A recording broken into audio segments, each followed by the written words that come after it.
Hello, kembali lagi dengan gue Mario, your host. Apa kabar yang social distancing? Semoga kalian masih semangat. Gimana kabarnya? Stok makanan masih ada? Jangan lupa belanja rutin setiap minggu sekali. Masih work from home? Berbahagialah jika kalian masih diizinkan work from home, karena gue dapat beberapa banyak kabar buruk di negara lain bahwa banyak yang sudah mulai, gimana bisa dibilang ya, perusahaannya itu sudah mulai nggak kuat work from home. Jujur pasti kan memang work from home itu operasional lebih sedikit terkendala, dan banyak yang mungkin bisa dilakukan itu fully administratif. Jadi banyak yang udah mulai nggak kuat work from home, perusahaannya mulai bangkrut. Tapi gue sangat berharap perusahaan kalian masih tetap bertahan, masih baik, masih terus beroperasional ya, tanpa kendala. Great. Jadi hari ini gue mau bahas tentang salah satu faktor krusial. Ini mungkin lebih ke arah filosofi. Jadi gue mau diskusi lebih lanjut dengan random nih. Gue ngomong random. Gue nggak tulis apapun di sini. Apa itu hidup? What is life? Life is what? Exactly, ya kan? Kenapa? Karena gue terinspirasi dari kehilangan orang-orang terdekat gitu. Jadi gue mulai dengan bikin random filosofi. Apa sih kita mulai pikirin, kan kita udah punya cukup pengalaman hidup hampir 25 tahun ya kan. 25 tahun, 26 tahun, masa sih nggak bisa memikirkan sendiri apa itu hidup? Jadi gue mulai menalarkan sendiri aja. Let's go, kita lihat ke PowerPoint yang sudah gue buat secara random. Isinya nggak ada, isinya akan gue jabarkan sekarang berdasarkan dari otak nih. Jadi kita masuk ke sesi random philosophy. Life is what? What is life? By me, Element of Creative Thinking.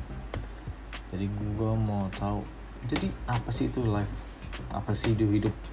Menurut gue, hidup tuh hanya sebenarnya timestamp ya. Timestamp atau cuplikan peristiwa-peristiwa terjadi, cuplikan aktivitas yang kita lakukan dari waktu ke waktu. Jadi kita lebih menekankan kedua. Menurut gue sih life itu sebenarnya adalah cuplikan, dan dua adalah waktu. Dua itu elemen dari hidup. Cuplikan tuh maksudnya gimana sih, Mar? Jadi maksudnya adalah semua peristiwa-peristiwa yang terjadi.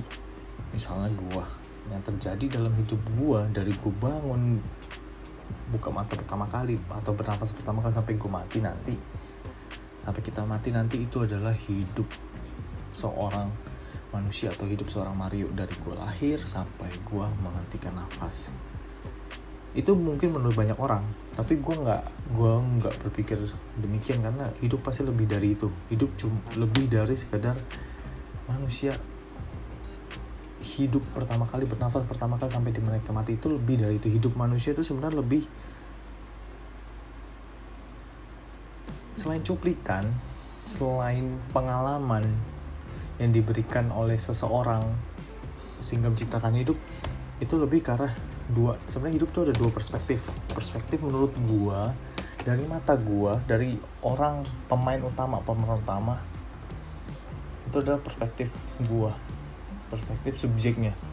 Terus ada satu lagi perspektif dari orang sekeliling kita, orang yang dipengaruhi dan terpengaruhi oleh hidup kita, oleh hidup gua misalnya, seperti itu. Jadi sebagai contoh, emang hidup tuh sebenarnya punya dua perspektif. Jadi hidup nggak bisa dibilang saat hidup kita mulai saat kita mati sampai saat kita hidup bernafas sampai saat kita mati, itu enggak. Itu lebih dari itu. Menurut gue dari hidup, perspektif pertama, perspektif dari subjek, dari kita sendiri, ya itu memang benar-benar saat kita membuka mata, itulah hidup yang kita lihat sekeliling kita, apa yang kita lakukan, cuplikan-cuplikannya, peristiwa-peristiwa yang penting yang terjadi, sampai peristiwa kecil. Itu adalah hidup kita sampai kita mati. Stop sampai situ. Tapi sebenarnya yang lebih menarik itu adalah nomor 2, perspektif kedua. Kenapa gue bilang lebih menarik? Karena sebenarnya hidup gue sebenarnya nggak dinikmati oleh gue doang. Hidup lu nggak dinikmati oleh lu doang. Hidup lu tuh dinikmati oleh orang-orang sekitar lu. Hidup gue dinikmati oleh orang-orang sekitar gue. Jadi yang paling penting dari hidup itu adalah perspektif kedua, perspektif apa yang dilihat dan dirasakan bagaimana hidup lu mempengaruhi orang lain. Itu yang lebih penting. Betul. Itulah alasan kenapa banyak orang mau menjadi orang yang baik atau berbuat baik. Bener gak? Bener dong, pasti bener. Later. Oke. Jadi perspektif nomor 2 itu menurut gue lebih penting. Karena menurut gue sendiri, mungkin kita loncat ke slide terakhir di sini, gue bilang adalah bagaimana hidup kita bisa menjadi lebih valuable, lebih berharga untuk orang lain, ya adalah dengan menjadi atau memberikan suatu manfaat kepada orang lain selama kita hidup. Kalau menurut lu hidup adalah cuma buat lu atau milik lu atau cuma untuk lu seenak-enaknya hidup kita, ya memang benar sih, hidup ini cuma berpengaruh kepada satu jiwa doang, jiwa gue sendiri. Menurut lu bagus gak? Iya, gue gak tahu, gue gak bisa ngomong. Yang nanti nilai hidup gue adalah yang maha kuasa. Dan gue sendiri, gue yang mungkin bisa memberi nilai atau memberi masukan rapor pada nanti hari terakhir. Jadi bagaimana hidup bisa lebih bermakna. Gampang sebagai contoh misalnya gue pakai contoh gue sendiri. Gue dari lahir sampai meninggal misal umur 70 tahun, gue hidup oke. Gue ketemu bokap nyokap, setelah gue lulus gue hidup mandiri sendiri, bener-bener sendiri banget. Ya gue kasih misalnya bantuan atau kasih hiburan, kasih kesenangan buat orang tua gue. Jadi bokap nyokap, gue cuma ada bokap nyokap anak tunggal. Misalnya gue hidup sebatang kara sendiri sampai mati di umur 85 tahun. Menurut lu, hidup lu valuable gak? Valuable buat siapa aja? Ya buat lu, terutama paling besar adalah buat lu sendiri. Hidup itu paling valuable, bermakna cuma buat kita doang, bernilai cuma buat kita doang, dan buat kedua orang tua lu. Misalnya, lu coba interaksi sama kedua orang tua yang mendapatkan makna, value, nilai dari hidup lu cuma 3 orang, diri lu, bokap, nyokap. Berharga gak? Bernilai gak? Iya bernilai buat mereka bertiga. Tapi kalau misal kita bandingin sama Bill Gates nih, ini super mantep banget. Hidupnya itu menurut gue adalah lebih bernilai, lebih bermakna untuk orang lain daripada untuk dia sendiri. Walaupun memang dia orang terkaya di dunia. Jadi Bill Gates pas lahir sampai sekarang, dia menjumbangkan berapa banyak effort, tenaga, waktu dia. Waktu, yang paling penting adalah waktu. Karena hidup kita itu, gue gak tahu Bill Gates bertahan sampai berapa lama. Gue berharap aja umurnya panjang sekali, sehat selalu. Tapi kita gak ada yang tahu. Ibarat misalnya Bill Gates berumur 90 tahun, jadi tuh waktu berapa persen tuh dipakai untuk membangun dunia. Bill Gates banyak menyumbangkan, banyak donasi dan sebagainya, itu menolong orang lain. Apalagi banyak negara di Amerika yang mereka Bill Gates bantu untuk membuatkan vaksinnya, dan itu memberikan kehidupan bagi banyak orang, menyelamatkan banyak nyawa di Afrika. Nyawanya Bill Gates itu sangat bermakna, bukan buat Bill Gates-nya doang ya. Kalau dia hidup cuma buat dia nggak perlu lah yang namanya donasi, riset dan sebagainya, itu nggak penting buat Bill Gates mungkin ya. Kalau dia cuma peduli terhadap hidupnya doang. Tapi lihatlah, hidupnya Bill Gates itu sangat valuable kepada semua orang di seluruh dunia. Dia membangun Microsoft, Windows dan sebagainya. Itu bermakna buat gua. Sebenarnya tuh Bill Gates memberikan hidupnya ke Microsoft, dan Microsoft itu memberikan hidupnya ke gue. Jadi seberapa besar pengaruh hidup orang lain terhadap kita itu sangat banyak banget. Contohnya, sebagai contoh, lu pakai Apple, itu lu menggunakan hidupnya Steve Jobs. Karena dia menggunakan sebagian besar hidupnya sendiri, Steve Jobs, untuk menciptakan, membangun Apple dan iPhone. Jadi kalau misalnya lu bandingin seberapa berharga hidup gue dibanding seberapa berharga hidupnya Bill Gates atau Steve Jobs atau Warren Buffett atau yang lain atau Pak Jokowi. Jujur, hidup memang pasti ada harganya. Nyawa gue ada harganya. Nyawa Steve Jobs, Bill Gates, dan lain-lain itu semua punya harganya. Tergantung seberapa besar dampak yang mereka timbulkan kepada hidup-hidup kita dari orang lain. Itu mungkin bagaimana kita membuat hidup lebih berharga adalah dengan memberi impact yang positif, membantu hidup orang lain. Itu. Jadi menurut gue adalah perspektif kedua itu lebih penting. Bagaimana kita memberikan dampak kepada hidup-hidup orang lain. Hidupnya Steve Jobs nggak berhenti.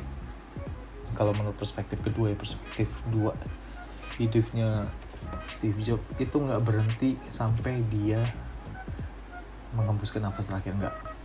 Hidupnya Steve Jobs terus kita gunakan, terus kita rasakan. Dia akan terus hidup di dalam Apple, di dalam Pixar, karena dia menghabiskan begitu banyak waktunya, hidupnya, energinya untuk membangun dua company itu. Jika lo pakai iPhone, lo harus berterima kasih pada Steve Jobs dan banyak orang lain sebenarnya yang membangun iPhone itu ya. Gue gak bisa ngomong seberapa detail, tapi gue cuma mau ngomong sesuatu orang-orang yang mungkin kalian ingat. Elon Musk, hidupnya Elon Musk gak akan berhenti sampai dimana dia di saat dia wafat, enggak. Hidupnya Elon Musk akan terus hidup di dalam perusahaannya karena dia menuangkan banyak waktu, banyak energi, banyak tenaga di dalam Tesla, sehingga Tesla itu adalah menjadi bagian hidup dia. Ya menurut gue adalah hidup kita seberapa valuable itu tergantung dari orang-orang yang kita bukan pengaruhi, tapi kita berikan sesuatu, yang kita berikan tenaga, kita berikan waktu kita untuk hidup kita. Maka dari itu, jika mau hidup dengan pelit, bukan gue ngomong pelit sih, hidup buat diri sendiri, ya oke. Itu terserah lu, terserah gue juga. Gue mau hidup buat diri sendiri, kayak gue mau hidup buat sesama, kayak itu terserah kalian. Tapi akan lebih bermakna jika hidup kita mempengaruhi, memberikan dampak super positif kepada orang lain. Seperti contohnya ya yang tadi gue sebutin, semua yang lu lihat di sini, misalnya gue pakai Fujifilm, itu semua ada hidup orang-orang yang membangun kamera ini yang gue nggak bisa sebutin. Tapi kita nggak bakal pernah benar-benar mati karena hidup kita akan terus berjalan di banyak benda, banyak objek, banyak kenangan, memori, apalagi ya. Hidup akan terus berjalan karena dampak kita pasti terlihat di dunia ini. Itu sih menurut gua, itu udah hidup. Jadi itu adalah punya dua perspektif. Perspektif pertama adalah orang yang menghidupinya, perspektif kedua adalah orang yang merasakan hidup dari orang lain, orang tersebut. Jadi bagaimana membuat hidup kita lebih berharga? Ya dengan memberikan lebih impact positif kepada orang lain. Walaupun impactnya kecil, tapi karena kita memberikan waktu itu sangat berharga loh. Kenapa? Karena apabila gue meninggal di umur 90 tahun, berarti gue punya waktu 90 tahun. Itu adalah waktu. Gue menghabiskan 9 tahun atau 10% dari hidup gue, 9 tahun ya, 10% dari hidup gue untuk membangun suatu company itu adalah hidup gue, 10% dari hidup gue. Itu yang gue maksud. Persentasenya itu bisa dikonvert. Sebenarnya hidup bisa diukur dengan nilai uang.